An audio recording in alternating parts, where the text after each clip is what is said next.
your granddaughter will kill me Oh, Lord. if we talk for an hour and we don't talk about this book. Oh, we talked for an hour. I did talk about the book. No, you just went through it in passing. We commingle both books together. Yeah. We got to do a drop hard because I need everybody to have this book in their hand. My book is dedicated to my granddaughter.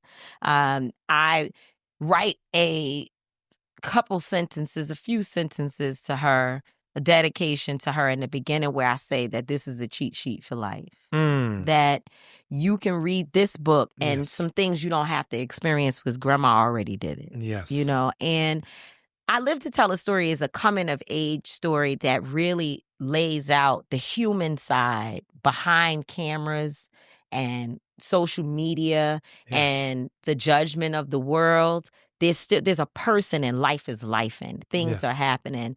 I go through childhood from the housing projects with the pink bedroom, running through the house saying power to the people, which was just a cute little saying at the time that I heard folks saying at the rally. So I was like, power to the people. But then there comes a point when power to the people really includes me. Yes. You know, and that takes me through the Women's March, the stress of the fallout from me attending Savior's Day.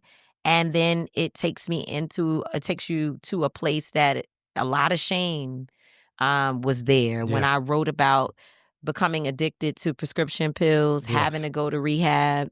So much love to my brother, Jason Williams, the NBA All-Star who sent me to rehab under an alias. Oh, wow. And Rachel Nordlinger, who is the PR guru of the nation. She dropped me off. She's got a picture that she sends me every year remind me at the same time every year that remember where we were when she left me at a rehab. You know, I remember her telling me, Mika Mal, you got this. When you come out, you're going to be stronger than when you went in. And I didn't believe that as I was being left in the backwoods with some white man that picked me up from the hotel, had on a red hat with an O on it. I swear I saw MAGA. Right. And he took me to a facility. There were no other Black people there. It was just me and folks I've never seen in my life. And that's where I think I was reintroduced to God's power. Because all I could do was talk to him. I didn't have any friends. I didn't have anybody I trust. How long were you there? I was in rehab for 2.5 weeks, 3 weeks. I was supposed to be there for a month. And then I was to go to another program. But I'll tell you, I was uncomfortable staying with those people. This one guy walks in one day and he's sitting there and nobody knows me, or at least they haven't said anything. Right. And he looks at me and says, oh, do you know such and such person, which is someone that we all know very well, a friend of mine? Yes. And soon as he asked me that, I said, damn, I've been exposed. Yeah, I'm out. So I started, it's in the book, I started unraveling my way to get out of the facility. And when I came home, I went under treatment. I was home for another 4 weeks. Right. Under the treatment of a psychiatrist, taking the medication and doing all of that. And the book talks about Yandy being the first person to come help me take a bath. No way in the world. She's the first person that came to help me take a bath because I was so weak. I couldn't stand up. But the weakness wasn't just in my body, it was in my mind. Yeah. You know, I was so broken. And her hands, the way in which she helped me to get myself together, stand up, to pray. We cried in that bathroom. It was such a testament to Black women's ability to save one another. And so it does all that. And then it shows you that I grew up. You know, I finally grew up and I finally got the point that while I'm fighting for freedom for you and fighting for freedom of the world and all of that, that freedom can be me. I can be included in that. And that's where my evolution begins, is when I know that, yes, I've been through a lot, but I've also been blessed with the privilege to serve. I think being of service to other people is not a burden. It is a privilege. No, that's great. A lot, as I am traveling, I am amazed on how many pastors or colleagues of mine tell me about how their daughters look up to you, that they have not seen young Black women on this front line. And it has really put a fire.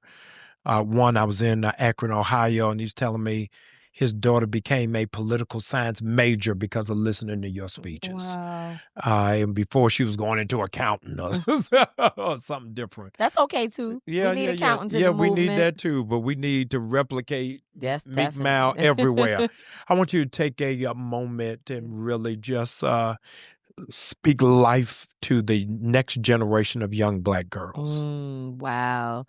You know, I'm asked often what was sort of the thing that I feel like stopped me from at one point becoming as great as I could be. And I think I'm on that path now. But there was a time when I would just, again, sit in the background and thinking I wasn't enough.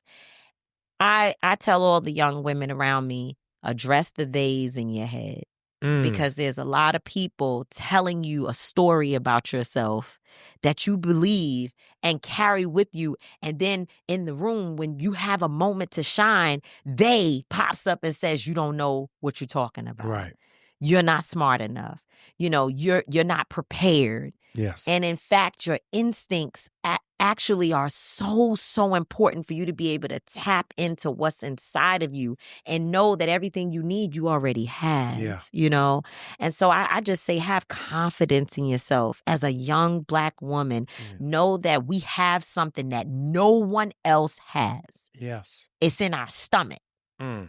It's in the way in which we move. It's in our hips. It's in our hair. It's in everything about us. So there's no way that you don't know what to do because you are already everything. It's all in you.